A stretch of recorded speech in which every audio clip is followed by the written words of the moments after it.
नमस्कार, स्वागत है आप सभी को। आज की विषय है कार्तिक स्नान, चिड़ा चिड़ी की कहानी। 4 चिड़िया थी। चारों कार्तिक मास में कार्तिक नहाती थी। पड़वा के दिन चारों चिड़ियों ने सोचा कि चलो खिचड़ी बनाते हैं। एक चिड़िया चावल ले आई, एक चिड़िया दाल ले आई, एक चिड़िया घी ले आई और एक चिड़िया नमक ले आई। सबने मिलकर खिचड़ी बनाई। सबने सोचा कि पहले नहा लिया जाए तब खिचड़ी खाते हैं। सब चिड़िया नहाने चली गई। पहले एक चिड़िया आई, उसे बहुत जोर की भूख लगी थी। बाकी चिड़िया अभी आई नहीं थी तो उसने खिचड़ी की भाप खा ली। दूसरी चिड़िया आई तो उसने पानी पी लिया। तीसरी चिड़िया ने खिचड़ी खा ली। चौथी चिड़िया आई तो उसने खुरचन खा ली। चारों चिड़िया मर गई। जिस चिड़िया ने भाप खाई थी वह राजा के घर राजकुमारी बनी। जिस चिड़िया ने पानी पिया था वो कुम्हार के घर पैदा हुई। जिस चिड़िया ने खिचड़ी खाई थी उसने ब्राह्मण के घर जन्म लिया और जिस चिड़िया ने खुरचन खाई थी वो हथनी बनी। कुम्हार की लड़की राजा के यहाँ दासी बनी। ब्राह्मण की लड़की राजकुमारी की सहेली बनी। हथनी भी राजा के यहाँ ही थी। राजकुमारी को अपने पिछले जन्म की सारी बातें याद थी।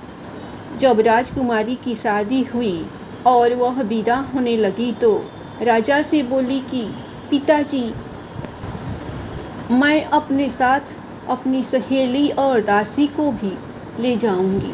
राजा ने कहा ठीक है, ले जाना। राजकुमारी ने कहा कि पिताजी, मुझे हथनी भी चाहिए। राजा ने कहा अच्छा ठीक है, ले जाओ।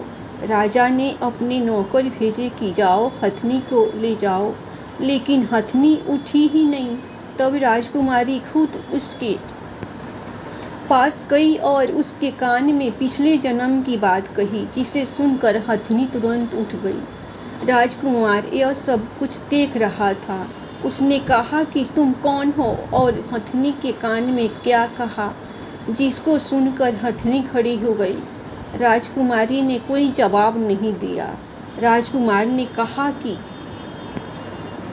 सच सच बता दो, नहीं तो तुम्हारा सर काट दिया जाएगा। तब राजकुमारी ने राजकुमार को पिछले जन्म की सारी बातें बता दी। राजा ने भी सारी बातें सुनी और कहा कि अगर कार्तिक स्नान का इतना महत्व है तो हम भी जोड़े से कार्तिक स्नान करेंगे और खूब दान पुण्य करेंगे। कार्तिक स्नान की दूसरी कहानी। 2 माँ बेटी थी। वह रोजाना नित्य नेम की कहानी कहा करती थी। उसकी बेटी ने कहा, माँ मैं नित्य नेम की कहानी कहूँगी।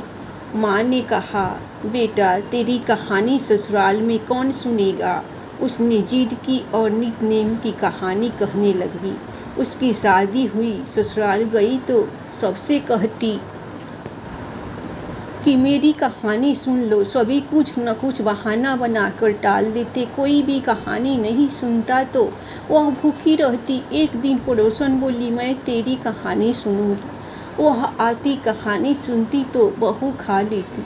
एक दिन ननद ने अपनी माँ से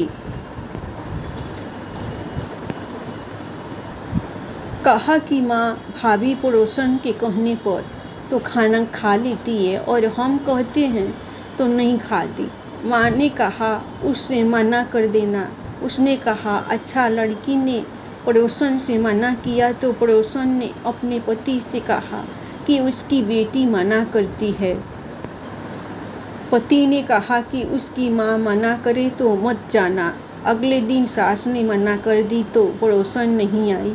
बहू की कहानी कोई नहीं सुनता तो वह भूखी रहती। ससुर ने पूछा कि बहू कैसी है तो सास ने कहा अच्छी है, काम काज तो कर लेती है मगर खाती नहीं है। ससुर ने कहा कि बड़े घर की बेटी है, काम करने से थक जाती होगी, इसे काम मत करा करो। लेकिन वह फिर भी नहीं खाती।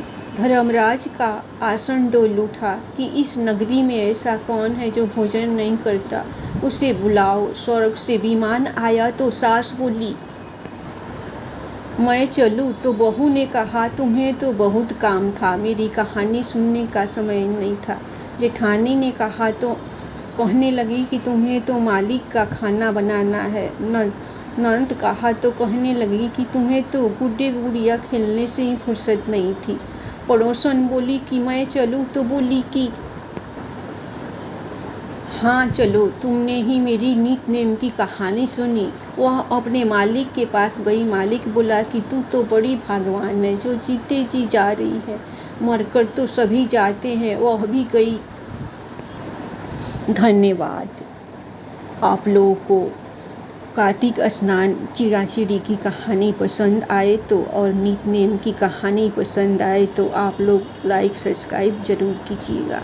हमेशा खुश रहिए, अपना ख्याल रखिए।